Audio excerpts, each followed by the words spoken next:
So we'll talk about the manufacturing turnaround, and it's been very early, but it's pretty significant. The numbers were much better, as you know, than projected by the media, and a little surprising, actually, how strong, how fast, because we have many companies that are moving into our country. As you probably know, it's a statistic that everyone talks about, but nobody seems to have done much about. Since the beginning of NAFTA, there's been 90,000 plants and factories closed in this country. Think of that. 90,000 plants and factories have been closed in this country. Many of them have been car manufacturing plants. And that's a terrible statistic, and we'll be turning that around. You're going to see it already. We already have numerous that are being built or starting to be built, and numerous that were being built in other countries, and they stopped, and they're coming here now because of the tariffs. And that's a big deal. That's what you want to hear. During the last year, the Biden administration saw a loss of more than 110,000 manufacturing jobs, or 9,000 manufacturing jobs every single month. It averaged about 9,000 a month, 110,000 manufacturing jobs. During the first full month in office, we've not only stopped that manufacturing collapse, but we've begun to rapidly reverse it and get major gains. We created 10,000 manufacturing jobs in February alone. That hasn't happened in a long time. And these aren't government jobs, which actually we cut. These are private sector manufacturing jobs. So we gained all of those jobs, 10,000 jobs, and we barely started yet. That's a very unusual number. People are surprised by it. I'm even a little surprised. On auto jobs, we created almost 9,000 new jobs in the auto production field. And the reason for that is largely they think things are happening, so they're already geared up. In some cases, they had rooms in their plants, or they had empty plants that they were able to put into use quickly because they see, because of the tariffs, they don't want to be dealing with other places, and they don't want to go back and forth and around and through the borders and across Mexico border and Canada border and all that. They want to have the jobs in one location.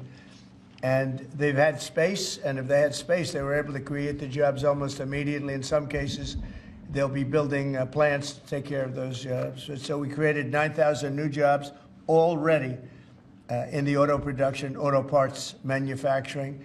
So we want the auto parts, ideally, and I think from a simplicity standpoint too, to be built and made in the United States. It's in a single month. That all took place in a single month, 9,000 new auto jobs. You haven't heard that in a long time. After auto workers lost more than 27,000 auto jobs in the final year of Biden. These are also high-paying jobs. These are very prime jobs. The ISM Manufacturing Survey and the S&P Manufacturing Survey have also confirmed that our administration is presiding over a brand-new domestic manufacturing boom after major collapse under Biden. It was a collapse. All he did is keep adding new government jobs, which are not the jobs you want. We're trying to shrink government and grow the private sector. That's what we've been doing. Under the final 2 years of Biden, 1 in every 4 jobs created in America was a government job. That's a tremendous percentage. But under the first full month of President Trump, which we haven't even gotten started yet, an incredible 93% of all job gains were in the private sector. So that statistic just came out. Big gains for native-born Americans. For the first time in 15 months, the job gains for native-born Americans, for American people born in America, exceeded job gains for migrant and foreign-born workers. This is the first time that's happened in more than 15 months. Employment for native-born workers went up by 284,000, while foreign-born workers went down by 87,000. Now, you've heard the same stat where foreign workers were taking up all the jobs, or almost all the jobs. In some cases, literally all of the jobs. And now it's 284,000 native-born jobs here, people born in our country, 284,000, while foreign-born workers went down by 87,000. First time that's happened in a long time. So these are incredible numbers, and they're very early. I mean, you know, we're here for 5 weeks, but we have been talking about it since the big win in November 5th. So a lot of these people, they listen to us speak and they say, well, I'm going to gear up, and they're gearing up. And so they've been gearing up. They've had a little time. It's not just 5 weeks. It's 5 weeks plus a few months. And they are, you know, they put it into effect pretty quickly. They have confidence that what I'm saying is going to happen. So with that, I'd like to ask a highly respected gentleman, Kevin Hassett. He's been with us for a long time, and he's been right about a lot. We had the greatest economy in history in the first term, and Kevin was a big part of it. So, Kevin, could you maybe give it a little description, please? Yeah, thank you very much, Mr. Trump. I think that the 3 things that you emphasized during the campaign is that you wanted to create domestic, high-paying manufacturing jobs, that you wanted to end wasteful government spending and reduce the unproductive government workers, and in fact unleash them into the private economy where they could be more productive, and to create jobs for Americans. A lot of people said that if you deported illegals, that employment would go down because no Americans would take those jobs. And if you look, 280,000 American-born folks were hired, manufacturing jobs are going up, and this is just out of the expectation of your future policies, really, sir. It's in April when your Reciprocal Trade Act is expected to happen. The tax cuts haven't passed yet. And so people are clearly expecting the golden age. And if you want to forecast the future numbers, everybody, just keep in mind that President Trump has already gotten us $1.7 trillion in commitments of new factories. And those haven't even happened yet. Those aren't even in the numbers. And so I expect this is going to be a glimpse of a golden age to come, sir. Thank you very much. One other thing, in Canada, you know, we find that they're charging us over 200% for dairy products. You know about that. And when I left, we had that well taken care of. But under Biden, they just kept raising it. Very difficult to deal with the Canadian representatives. 250% for dairy products, tariff. So where do you hear that? You don't hear that. They have a tremendously high tariff. Give you the exact numbers in a little while coming out, on lumber. So they sell us lumber. They have a tremendous tariff. They make it impossible for us to sell lumber or dairy products into Canada, but our numbers are a tiny fraction of that, almost non-existent. And what we're doing is freeing up our forests from the environmental nonsense that they put on them, where you can't cut down a tree.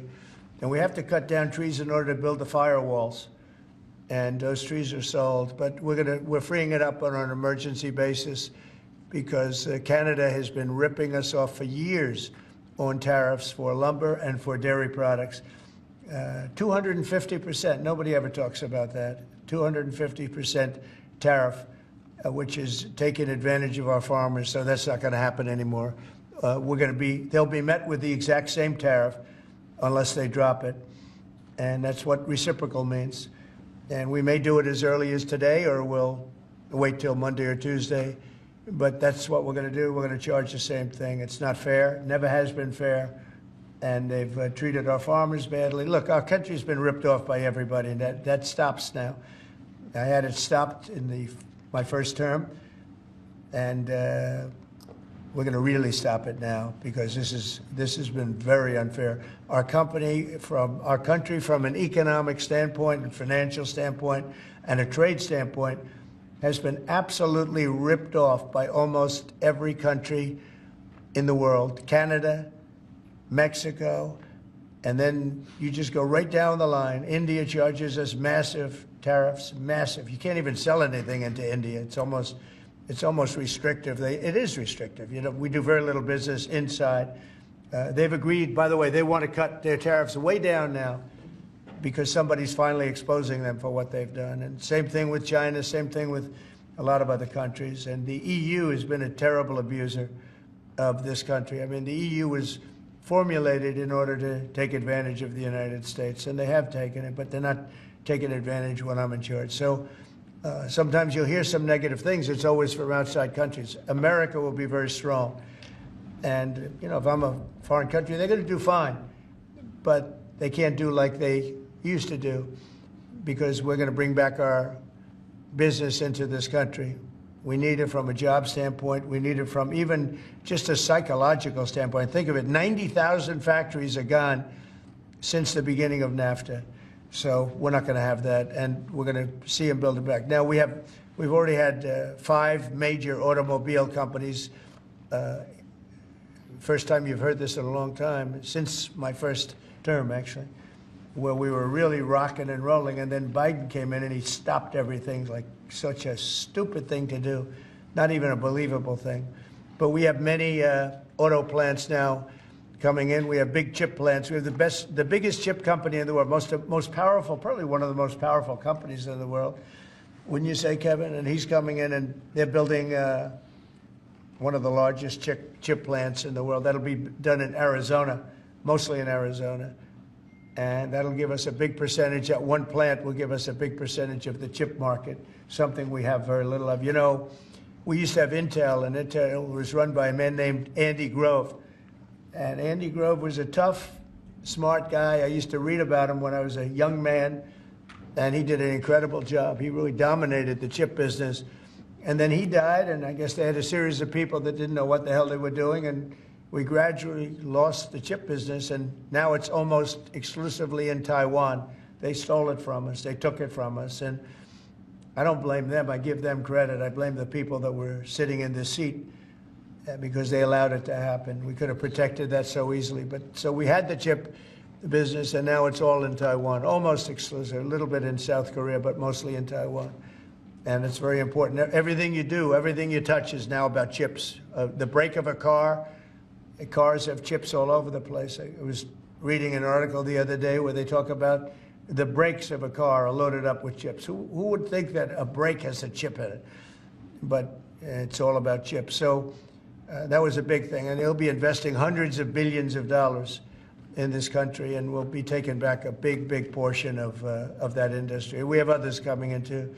But a lot of car manufacturers are coming in, and they're coming in fast. And one of the reasons you see these numbers, and again, Kevin said it, and I said it a little bit, but the fact that they know I won the election, so after I was president-elect, they assumed that I was going to do what I said, because I do what I say. And so these numbers really reflect a lot of things that took place since November 5th, right? So, Kevin, thank you very much. Great job. Any questions? Mr. President, how concerned are you that the large-scale federal government layoffs will weaken the labor market? How concerned are you? The large-scale fentanyl what? The federal government layoffs will impact the labor market, will weaken the labor market. Oh. No, I think the labor market's going to be fantastic, but it's going to have high-paying manufacturing jobs as opposed to government jobs. We had too many people in government. You can't just do that. We had too many. This is for 40 years. You know, this isn't just now. This built up and got worse and worse, and they just hire more and more people. You look at Department of Education, it seems like so many buildings I ride by, it says Department of Education. They're all over the place. And we don't even want it. We want the education to be given by the states. It'll be much better. It'll move us to the top of the list from the bottom of the list, and actually save us money. But it's too important to even talk about them. It'll save us a lot of money, but we don't want that. We want education to be given. So you go to Iowa and Indiana and Idaho and all these places that are so well run. They're going to be producing education that will be the equivalent of, like Denmark is one, Norway, Sweden. Actually, China is one of the better in terms of education, and so we can't blame size anymore. You know, China has 1.4 billion people, but they're very high on their list. The one thing we're doing well on, we're number one on the list, is cost per pupil. We spend more money than any other country in the world by far.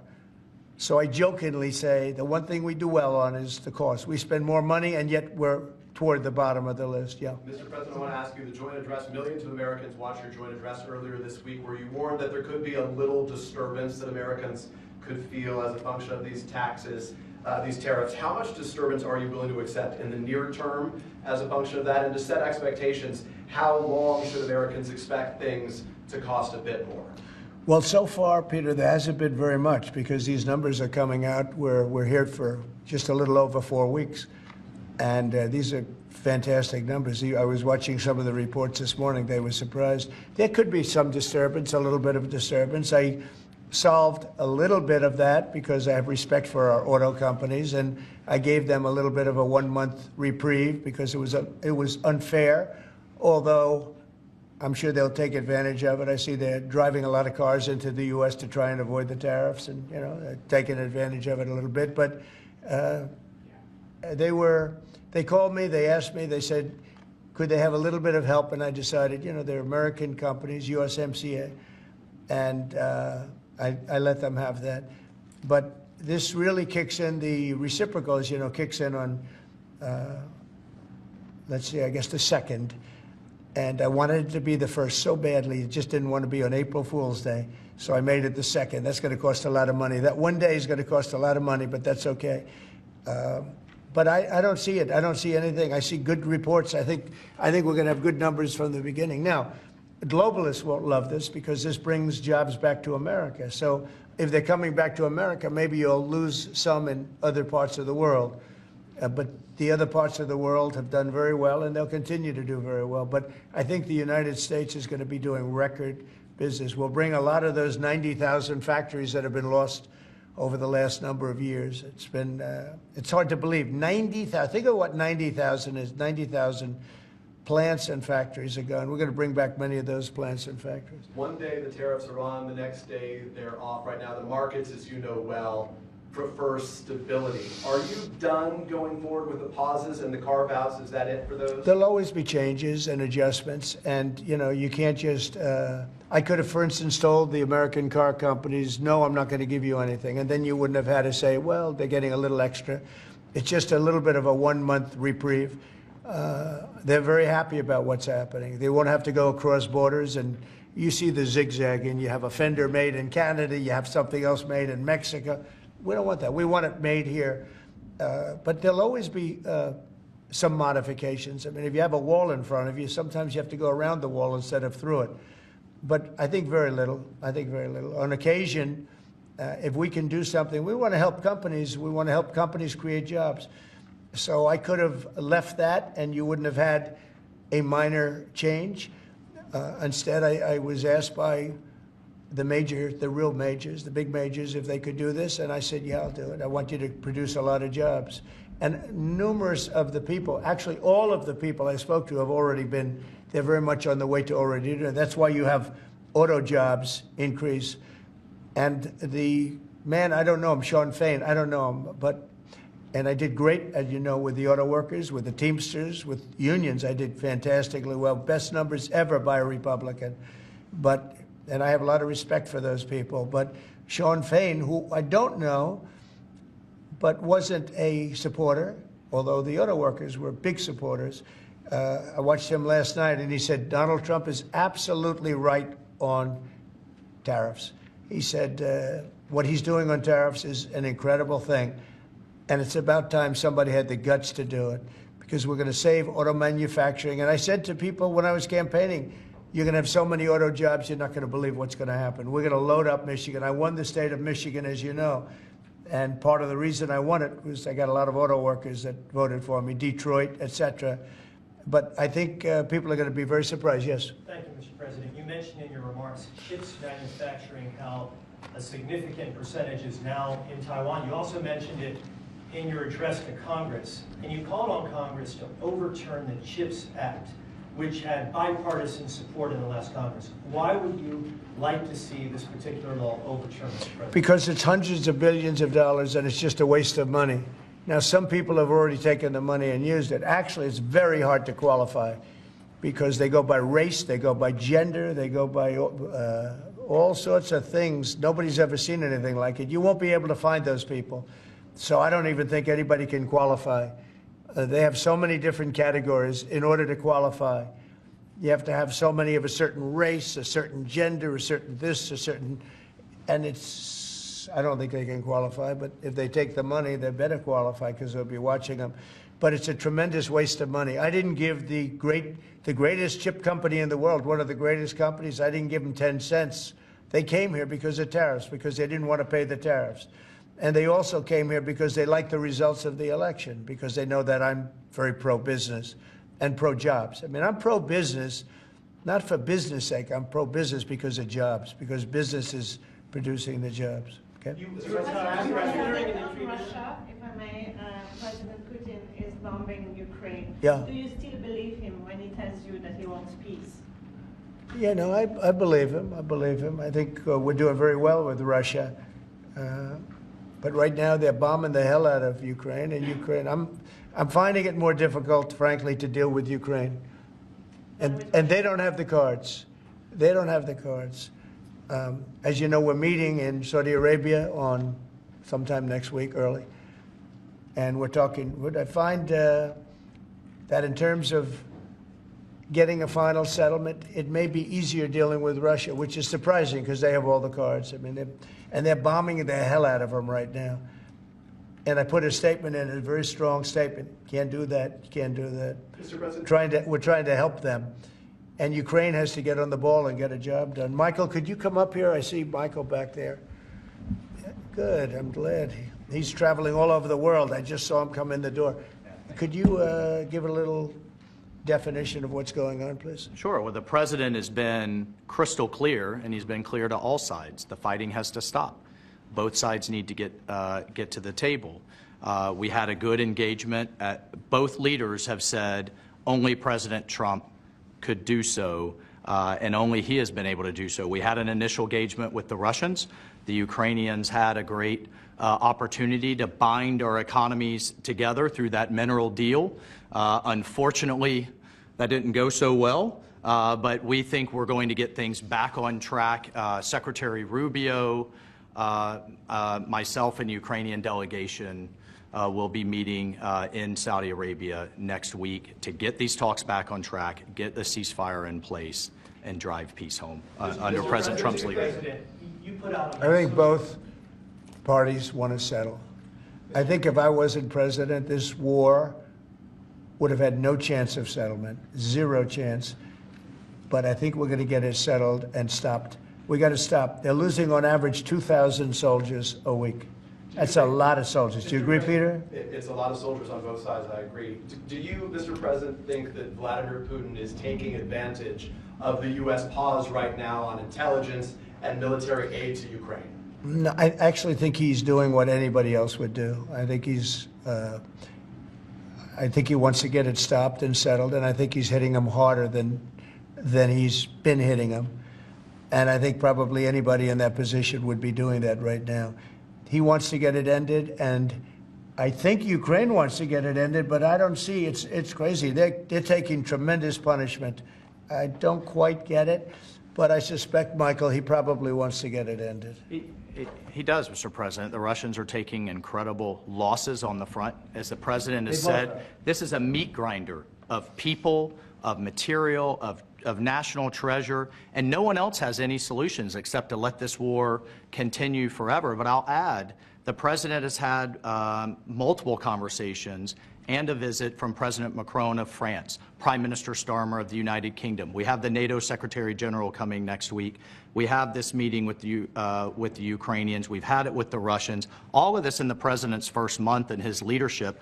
We will engage in the shuttle diplomacy, and we will continue to use his leadership and what leverage we have to get both sides of the peace table. It's not going to be easy, but President Trump. This war should have never happened. It would have never happened if I were president, but it did happen. So a lot of other things shouldn't have happened, too. We shouldn't have 21 million people pouring into our country through open borders, many of whom are criminals, very bad criminals, including murderers, thousands of murderers. Many killed, far more than one person, and they're roaming our streets. But Tom Homan and Kristi Noem are doing an incredible job, and we're getting them out of here. And we'll get them out. We'll get them all out. But all these things shouldn't have happened. We shouldn't have inflation. We shouldn't have had this horrible inflation where the prices have gone up. Look at eggs. So we're doing a good job. We're doing a good job. President, in regards to the pause on military assistance to Ukraine, you put out on your social media post today that Russia is pounding Ukraine. That's right. Why not provide Ukraine with air defenses? And what happens, Mr. President, when Ukraine runs out of... Well, because good question. Because I have to know that they want to settle. I don't know that they want to settle. If they don't want to settle, we're out of there because we want them to settle. And I'm doing it to stop death. more important than anything else. Secondarily, way down the line is the money. So we're in for $350 billion, and Europe is in for $100 billion. They should be in for the same or more than us. And, you know, I watched over the last week or so what's going on in Europe. This thing could end up in World War III if we don't get it settled. This could really end up in a World War III. We got to get it settled. So on Iran, how confident are you that the Iranians will negotiate with you? And is Israel on board with this outrage?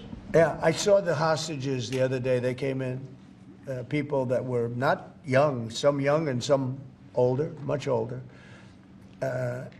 And they gave, it was hard for them to do it, actually. They gave statements as to what happened. I was asking, what happened? How was it?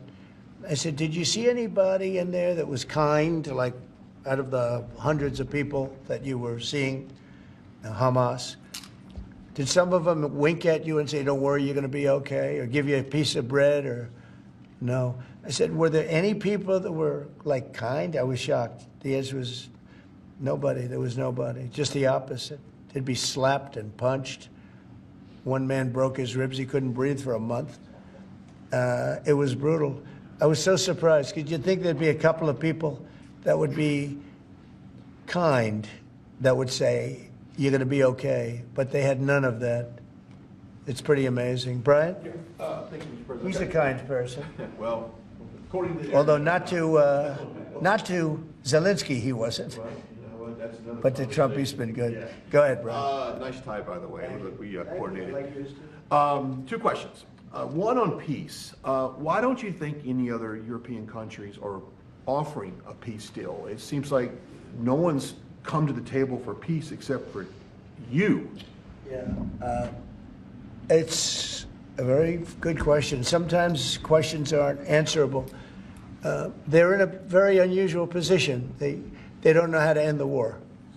I think I do know how to end the war. Despite the Russia hoax, I've always had a good relationship with Putin. And, you know, he wants to end the war. He wants to end it. And I think he's going to be more generous than he has to be. And that's pretty good. That means a lot of good things. Because, frankly, you could have made a great deal if this war never started, you could have made a great deal. I don't know that anything would have had to be given up. This was not a war that was going to start, Brian. And it didn't start. For 4 years, you know, somebody said, well, how do we know that? Well, for 4 years, it didn't start. I used to speak to Vladimir about it. I used to speak to him about it at length. It was the apple of his eye, but there was no way he was going in. And he knew, you know, there were going to be consequences. But it did start. I mean, think of what happened. Inflation, you have the war with Ukraine and Russia, that wouldn't have happened. October 7th would have never happened. Israel, they had no money. Iran had no money. Iran was stone cold broke, and now they have a lot of money. And that's going to be the next thing you'll be talking about is Iran. What's going to happen with Iran? And there'll be some interesting days ahead. That's all I can tell you. You know, we're down to final strokes with Iran. That's going to be an interesting time. And we'll see what happens. But we're down to the final moments. We're at final moments. You can't let them have a nuclear weapon. I think that I would have had a deal within 1 month after the rigged election of 2020. They were all set to make a deal. And then when I lost, I saw this person who's a stupid person, very stupid person. And they said, let's not make a deal. And they were right. He took the sanctions off. They became rich under Biden. They went from having no money to having $300 billion. All in a short period. It's oil. Oil builds up fast. It's a nice living if you have a nice oil well. And they do. They have a lot of nice oil wells, right? So anyway, it's going to be a big thing. It's an interesting time in the history of the world. But we have a situation with Iran that something's going to happen very soon. Very, very soon. You'll be talking about that pretty soon, I guess. And hopefully we can have a peace deal. You know, I'm not speaking out of strength or weakness. I'm just saying I'd rather see a peace deal than the other. But the other will solve the problem. Mr. President, your allies are calling on you to pardon Derek Chauvin. Are you considering pardoning Derek Chauvin? No, I haven't even heard about it, no. Mr. President, on peace. I haven't heard that. In the first term, you may recall, I broke the news that you were nominated for the Nobel Peace Prize. And the reason for that was the work that you led on the Abraham Accords. I spoke yesterday with the member of parliament, the Norwegian parliament, that nominated you. And he said what the Nobel Committee is looking for from you, Mr. President, is security guarantees for Ukraine. Is that a possibility, Mr. President? So before I even think about that, I want to settle the war, get it finished. Because if I'm not here, nobody's going to settle it. And President Macron has said that, and every president, everybody said that, the prime ministers and presidents. We're pushing very hard. That's all I'm thinking about now. As far as the question about security later, that's the easy part. The hard part is getting it settled. We got to get them. We're losing 2,000 human beings every week. More than that, actually. 2,000 nice, young, although they're getting older because they're drafting much older now. In the case of one country, much older, because a lot of the young people have been killed. It's very sad, and I'd like to see if I could stop that. And I'd like to also see if we could stop making these massive payments from the United States. I mean, Biden gave away money like it was water, with no anything, got nothing for it. Europe did it in the form of a loan. They get their money back, we don't. So that's how we came up with the rare earth deal. But we started, you know, behind the 8 ball. He could have gone to Europe. He could have said, come on, you got to put up money with us. You got to put up money with us. But he never did that. They just kept handing money out because he was grossly incompetent. All right, thank you very much, everybody.